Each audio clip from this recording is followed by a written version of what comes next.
Welcome back to my channel that is maths for engineers. I hope आपने linear dependence independence का जो भी आपको पढ़ाया है, टर्मिनोलॉजीज़ हमने डिस्कस कर ली हैं, प्रोसीजर डिस्कस कर लिया है, प्रॉपर्टीज़ हमने पढ़ ली हैं, एक आधा एग्जाम्पल भी हमने पढ़ लिया है, वो आपने पढ़ लिया होगा और आपको समझ भी आ गया होगा कि किस तरीके से हमें फाइंड करना है। अगर आप आज मेरे चैनल पर पहली बार आए हो तो सब्सक्राइब करना ना भूलें। ऊपर टॉप राइट कॉर्नर में आपको सभी प्रीवियस वीडियोज़ के लिंक, प्लेलिस्ट सब कुछ मिल जाएगा। तो फटाफट चलिए आज की इस वीडियो को शुरू करते हैं, जिसमें हम कुछ और एग्जाम्पल डिस्कस करेंगे लीनियर डिपेंडेंट इंडिपेंडेंट के। देखो क्या कह रहा है क्वेश्चन में, find whether or not the following set of vectors are linearly dependent or independent. मुझे चेक करना है कि ये जो following set of vectors given है ये लीनियरली डिपेंडेंट है या इंडिपेंडेंट। चलो देखो कितने वेक्टर्स गिवन है, 4। सबसे पहले कोफिशिएंट मैट्रिक्स बनाना है, हर एक वेक्टर को मुझे कॉलम में करके लिखना है। तो ये 1 1 1 1 0 1 1 1 0 0 1 1 0 0 0 1। ठीक है, अब इसको एक्लॉन फॉर्म में कन्वर्ट करना है तो simply R2 minus R1, R3 minus R1, R4 minus R1 कर दो अप्लाई। देखो जरा रिजल्टेंट मैट्रिक्स ये मिल गया। अब again R2 minus R3 minus R2, R4 minus R2 फिर से अप्लाई कर दो। इसी तरीके से अप्लाई करके तुम्हें क्या मिल जाएगी, रिक्वायर्ड एक्लॉन फॉर्म मिल जाएगी। ये देखो रिक्वायर्ड एक्लॉन फॉर्म मिल गई। अब रैंक कितनी आई, number of non zero rows 4। Vectors कितने गिवन थे, जितने कॉलम होंगे उतने वेक्टर होंगे 4। तो क्योंकि रैंक और नंबर ऑफ वेक्टर्स इक्वल आ गए, इट मीन्स कि ये चारों वेक्टर्स आपस में कैसे हैं, लीनियरली इंडिपेंडेंट है। नेक्स्ट देखो अगेन 3 वेक्टर्स गिवन हैं, इनको कॉलम में करके एक कोफिशिएंट मैट्रिक्स बना लो। बना लिया, एक्लॉन फॉर्म में कन्वर्ट करो।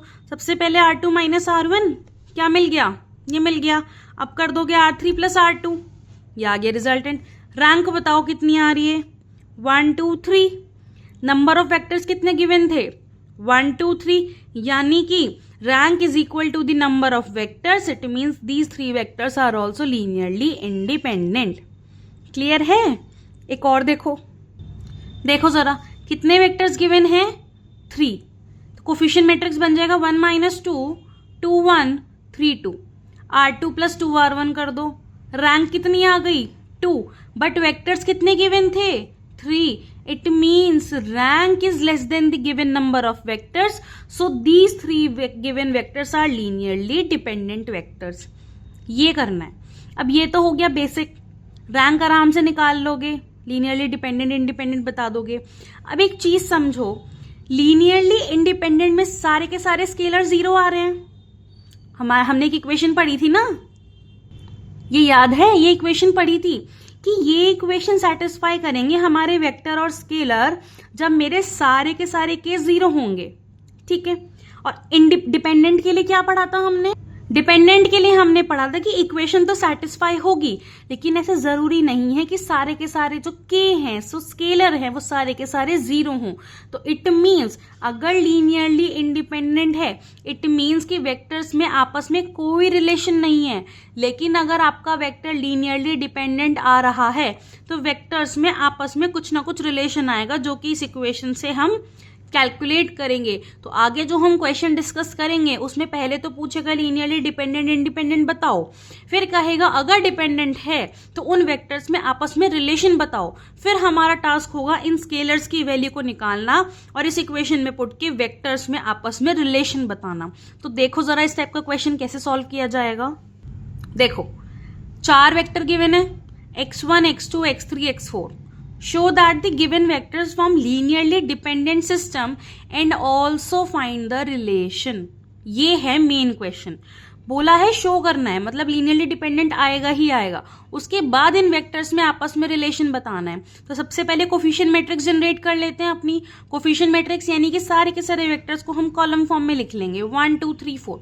चारों वेक्टर्स लिख लिए। अब हमें एक्लॉन फॉर्म बनानी है।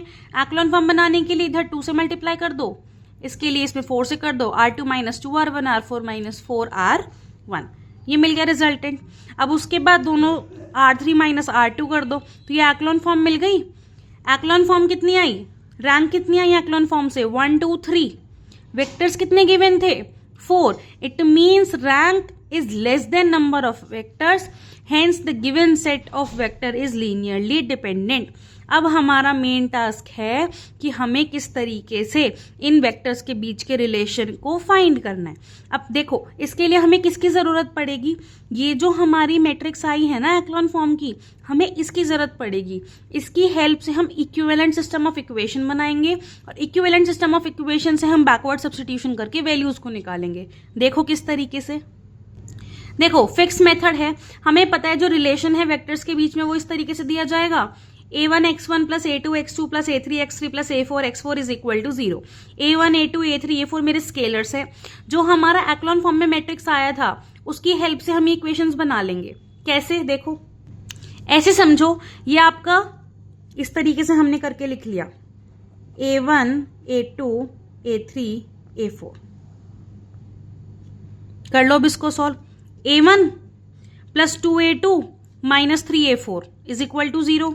यहां पे इक्वल टू 0 को बना दो. भाई ये हमारे जो वेक्टर्स थे उन्हीं का तो कोफिशिएंट मैट्रिक्स है. तो x1 x2 x3 x4 into these coefficient is equal to 0. तो जो हमारी रिलेशन वाली इक्वेशन है वही आ जाएगी इससे. ऐसे ही यहां से -5a2 plus a3 plus 13a4 is equal to 0 और यहां से a3 plus a4 is equal to 0. देखो जरा, यही लिखी तीनों इक्वेशन. अब हम क्या करेंगे, कैसे सीखा है हमने सॉल्व करना. a4 को मैंने केलेट कर लिया क्योंकि सब्स्टिट्यूट तो कुछ हो नहीं पा रहा है. a4 को केलेट कर लो तो यहां से a3 कितना आ गया -k. इन दोनों वैल्यूज को इक्वेशन 2 में पुट कर दो तो a2 की वैल्यू आ जाएगी 12/5k. और इन वैल्यूज को जब हमने 1 में पुट किया तो मुझे a1 की वैल्यू मिल गई -9/5k.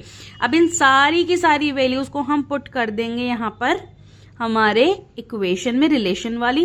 देखो a1 a2 a3 सारे स्केलर की वैल्यू ना एक ही वेरिएबल के टर्म में आनी चाहिए, तभी हम रिलेशन निकाल पाएंगे. सब में से k कॉमन आ जाएगा इक्वल टू 0. यानी कि मेरे चारों वेक्टर्स के बीच का रिलेशन क्या आ गया कि जब मैं -9x1 plus 12x2 minus 5x3 plus 5x4 करूंगी तो मुझे 0 के इक्वल वैल्यू मिल जाएगी. चाहो तो इसको करके देख लेना, वेक्टर्स हमारे पास हैं, वैल्यूज को पुट कर लेना, 0 आ जाएगा. फिक्स मेथड है. पहले डिपेंडेंसी निकाल दो कि डिपेंडेंट है, फिर उसके बाद इक्वेशन निकालो. जो एक्लॉन फॉर्म में इक्वेशन आई है उसकी हेल्प से सिस्टम बना लो. के टर्म्स में सारी वैल्यूज को लिख लो और रिलेशन में पुट कर दो. ठीक है. आई होप आपको आज का वीडियो अच्छे से समझ में आ गया होगा. नेक्स्ट वीडियो में हम इसी टाइप के और क्वेश्चन को डिस्कस करेंगे. उसके बाद हम करेंगे इस यूनिट का last topic and the most important topic शुरू, eigen vectors and eigen values. बहुत ही इंटरेस्टिंग टॉपिक है, बहुत मजा आएगा समझने में. बहुत बहुत बहुत इंटरेस्टिंग टॉपिक है. मतलब अगर मन से समझ के करोगे बहुत मजा आएगा टॉपिक को पढ़ने में. फिलहाल अगर आपको आज का वीडियो पसंद आया हो तो लाइक करें, शेयर करें, सब्सक्राइब करें और कमेंट करके जरूर बताएं कि आपको वीडियो कैसा लगा. तब तक के लिए पढ़ते रहो, मस्त रहो. मिलते हैं नेक्स्ट वीडियो में. Thank you.